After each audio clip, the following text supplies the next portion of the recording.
One of the great characteristics of the three separate pavilions and the soft connection between each of them is that you get great light through the middle of the building, and it also plays off the textures of the external materials which are actually inside, adding extra detail and extra idiosyncrasy that makes this building what it is. I'm Matt Gibson from Gibson Architecture and Design. This project is named Mygunyah by the Circus. The house resides in North Fitzroy, opposite Edinburgh Gardens, and it's an area that combines a lot of late Victorian and Edwardian buildings. It's in a heritage overlay. It's an individually significant house within itself. When the client came to us, they had just purchased the house, and what they wanted from us, being a 6-person family with 4 young children, was to increase the bedrooms to a 5-bedroom house and to better integrate interiors with garden. The conceptual approach involved the provision of a series of 3 distinct pavilions. The original building, a second contemporary building in cream brick, and then the new pavilion to the west side of the site, which involved a north-facing family room and a series of individual gardens. The forms are inspired from a contemporary interpretation of arts and crafts architecture. We found that this was a very sympathetic connection with the existing building and indeed with the context of the area. We used a Daniel Robertson brick called Buff Blend, and it's actually the brick behind me. It was used to coordinate with the existing building, which also has a cream brick. And we liked that it was a contemporary interpretation, has a beautiful texture and colour to it and tone that is linked in with the existing building. Another key factor in the choice of the brick was that the bricks were carbon neutral, which aligned with our philosophy of reusing existing materials, resalvaging, or where things were new, that they had a low carbon emission.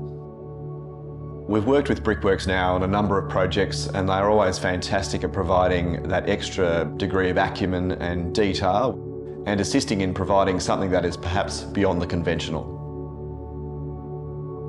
The green space to the west was broken up into 3 individual gardens.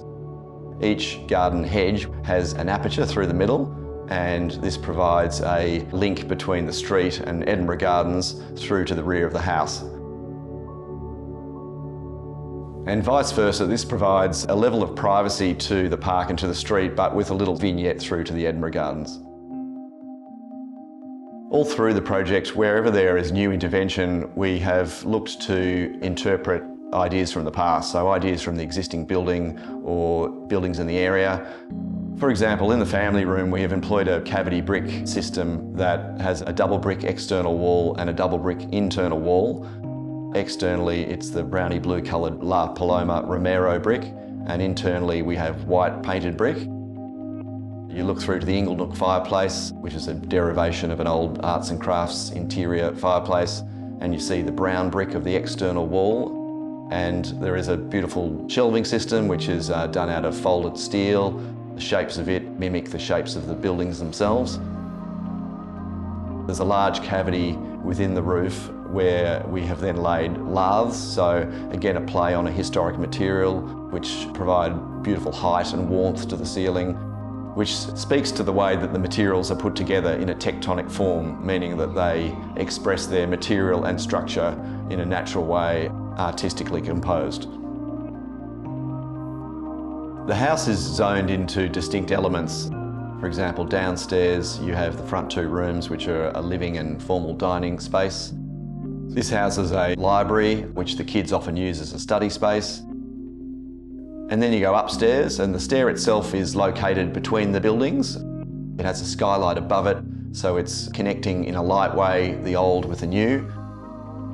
As you move up that staircase, you move one way into the old building, which houses the existing bedrooms, and the other way into the new building, which houses 2 additional bedrooms. The master bedroom is one of the grand rooms of the house. It always has been. It has an incredible view over the treetops, great amenity, and is a wonderful space. Behind that, we have now added a walk-in robe and ensuite. The end kids' bedroom, which faces out towards the pool, has a series of windows, which is a play on the existing windows within the existing building. As you look up between the pavilions, you can see the express nature of these windows with their different shapes. In the end, it's been a great collaboration between all the parties, with Overend Constructions, who did a great job of conceiving it, with Robin Barlow, landscape architect, with our own project architect, Cassie Southern, who did an incredible job managing it, and with Brickworks, who were the key material supplier of the project. This bears well for great legacy, great care of the home, and great ongoing memories and experiences.